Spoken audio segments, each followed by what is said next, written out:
The crossing did not begin with a baptism. It began with a wellhead no one had turned over for 775 years. The Uncrossed.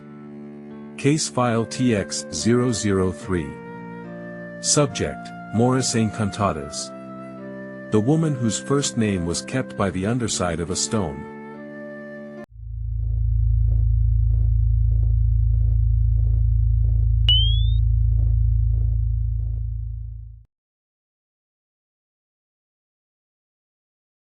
The crossing did not begin with a baptism. It began with a wellhead no one had turned over for 775 years.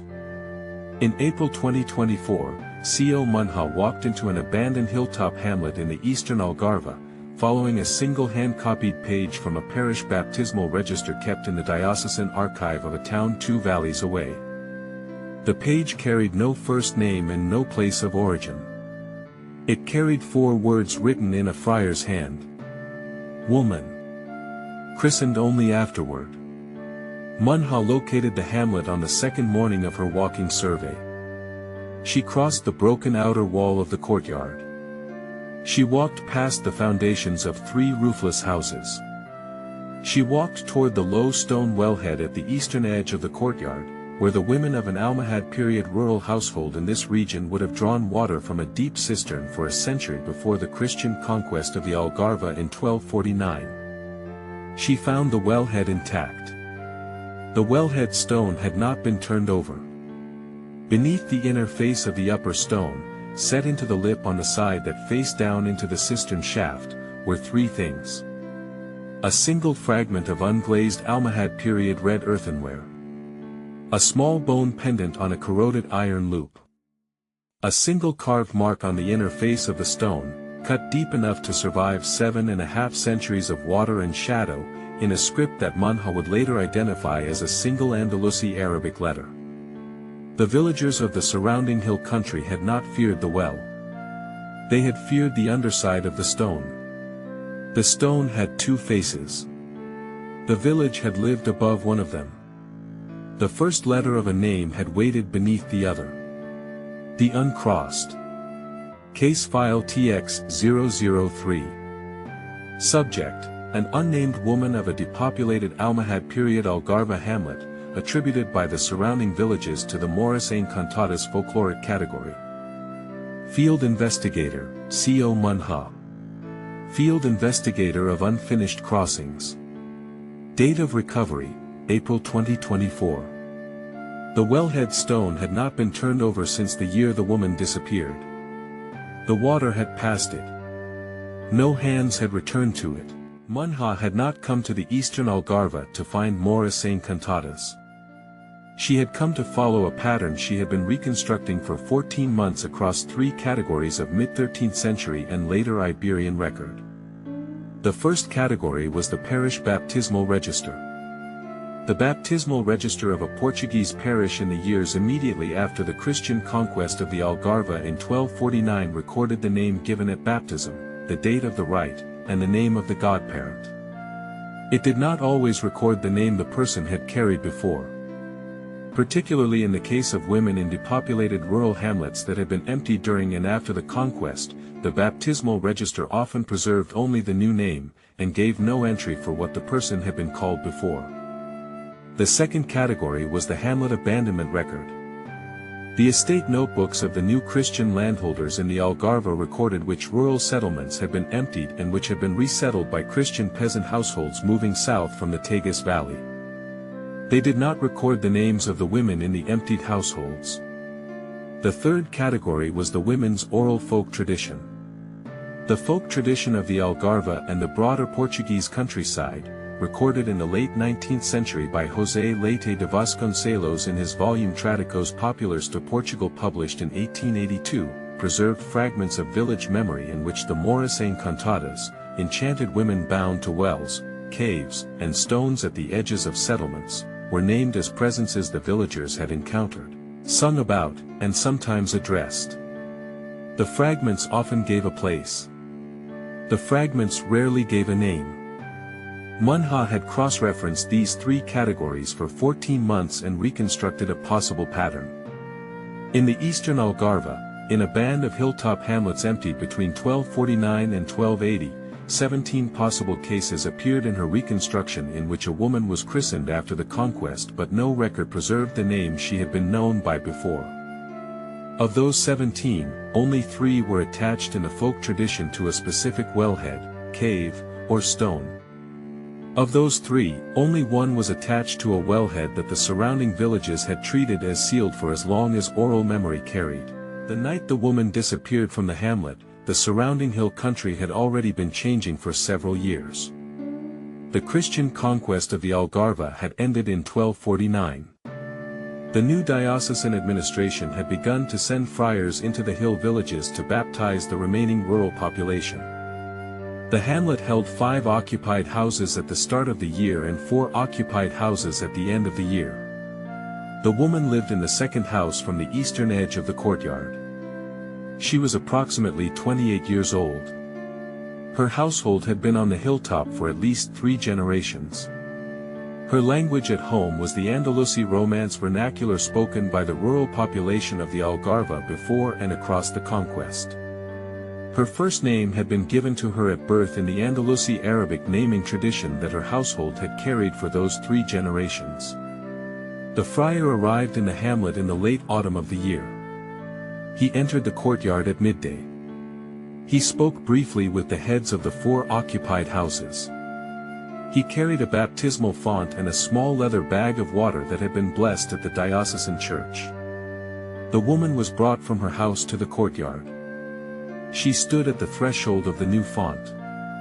She was named, in the parish register the friar carried back to the diocesan archive that evening, with the Christian name the friar would write in the register at the end of the day. What happened between the woman standing at the font and the friars leaving the hamlet at dusk was not recorded by the friar. It was not recorded in the baptismal register. It was not recorded by any member of the 4 occupied households. The woman was not seen in the hamlet on the following morning. No one of the surrounding villages said she had run. No one said she had been taken. No one said she had died. But before the next sunrise, the wellhead at the eastern edge of the courtyard had been covered with a stone too heavy for one person to move. The wellhead, which the women of her household had drawn from for 3 generations, was set with this heavier upper stone within the same week. The household abandoned the hamlet within 4 months. None of the 3 remaining adults who had known the woman by her first name carried that name into any record that survived. The hamlet was emptied of its remaining households within 2 years. In the parish baptismal register kept in the diocesan archive of the nearest town, the entry for the woman recorded the date of her christening, the Christian name the friar had written for her, and the name of the godparent the friar had assigned. The entry did not record the name she had carried before. The omission was not the result of a decision.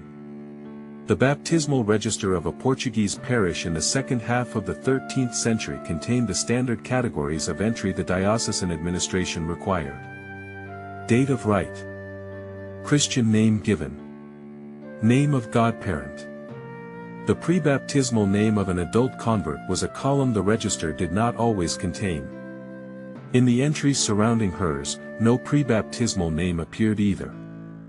The omission was a feature of the form. In the surviving estate notebook of the new Christian landholder of the surrounding hill country, the hamlet was recorded as containing 5 occupied houses at the start of the year and 4 occupied houses at the end of the year. The notebook did not record which house had been vacated, or why.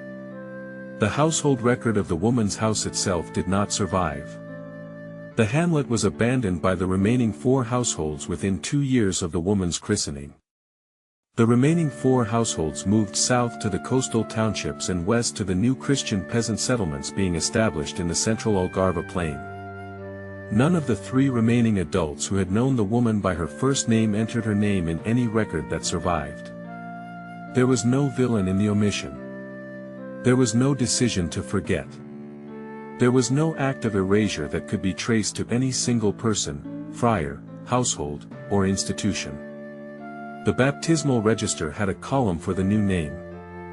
The estate notebook had a number that had decreased by 1. The hamlet had been emptied. The woman's first name was not held by any record that survived. The omission was not a wound made by a hand. It was the gap between three different kinds of administration that had not been built to talk to each other. The word the surrounding villages used for women like her, in the centuries that followed the conquest, was Moura Encantada. First, there was a woman.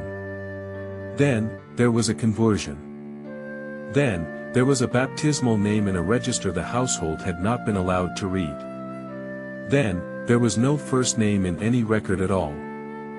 Then, there was a story about a woman bound to a stone at the edge of an abandoned courtyard.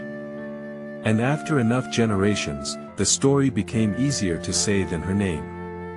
The word Moura Encantada appears in late 19th Portuguese ethnographic literature as a folkloric category.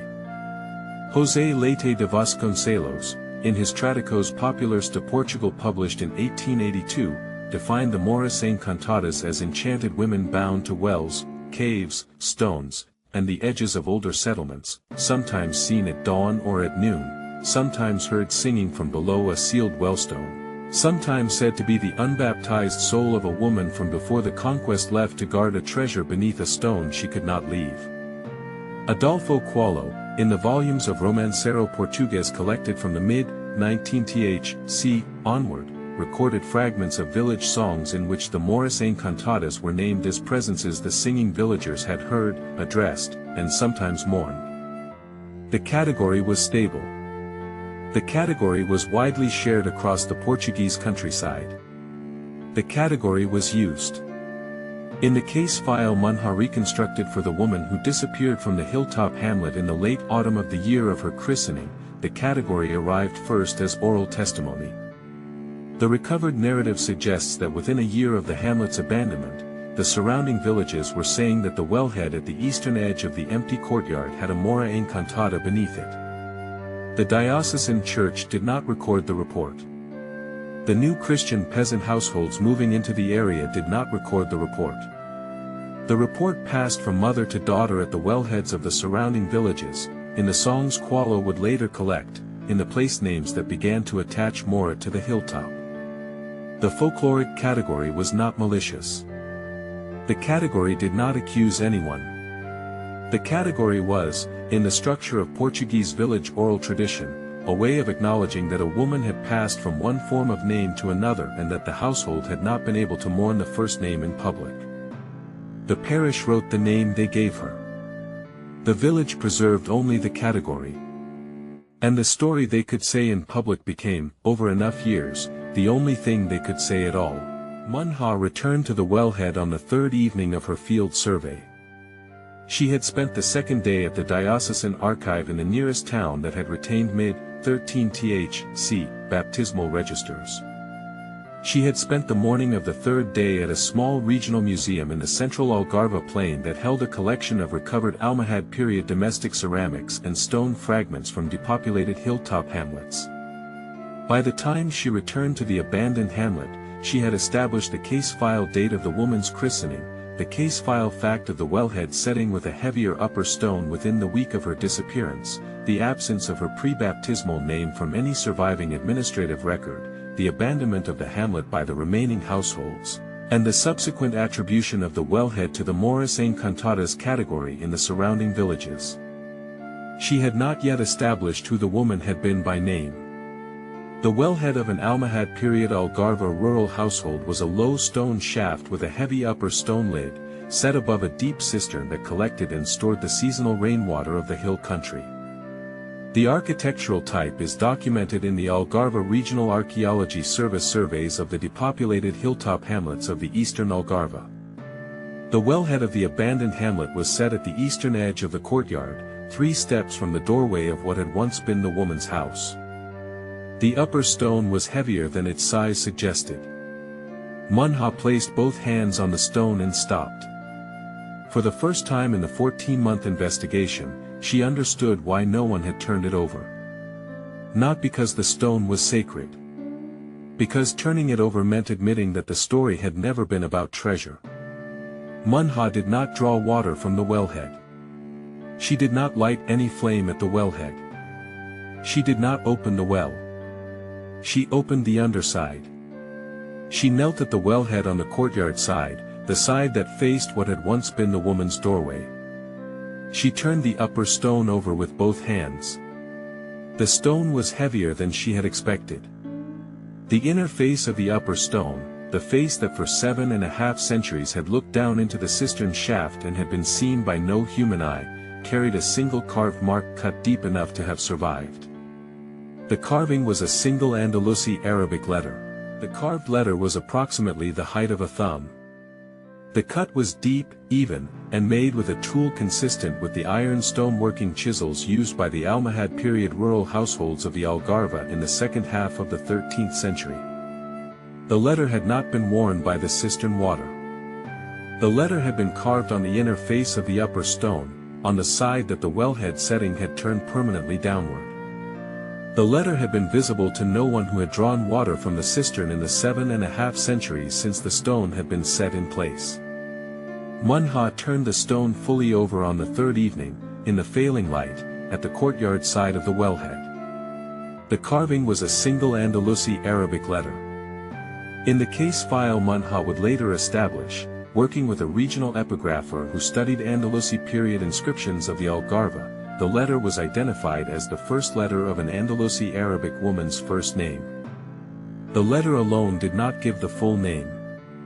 The letter alone gave the household it had belonged to, the naming tradition it had been carried in, and the year range in which it had been cut. The letter was not a curse.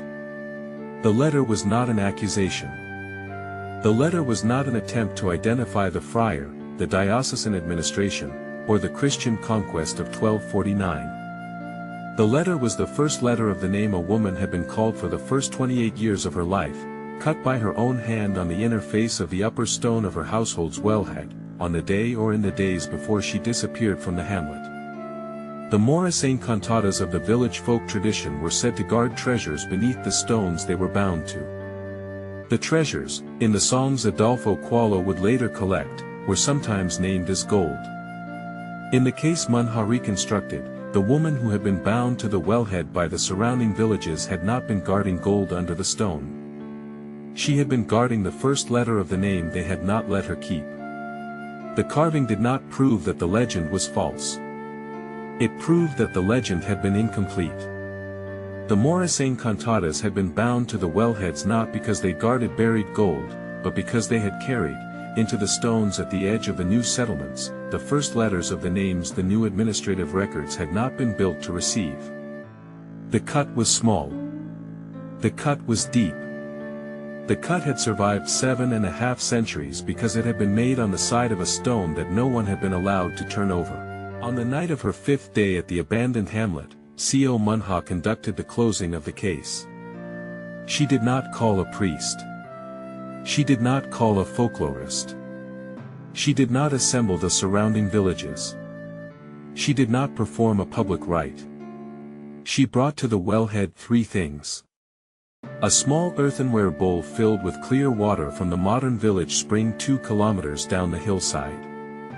A single fragment of replica unglazed red earthenware, made for the regional museum from the period clay deposit. A small piece of fresh paper, on which she had written nothing. She placed the 3 items on the upper face of the wellhead stone in the position the carved letter on the inner face would have occupied if the stone had been turned the other way. She knelt at the courtyard side of the wellhead. She did not speak for a long time. Then she read aloud the woman's first name in the Andalusi Arabic form the regional epigrapher had reconstructed from the first letter and the household naming tradition of the Algarve hilltop hamlets of the period.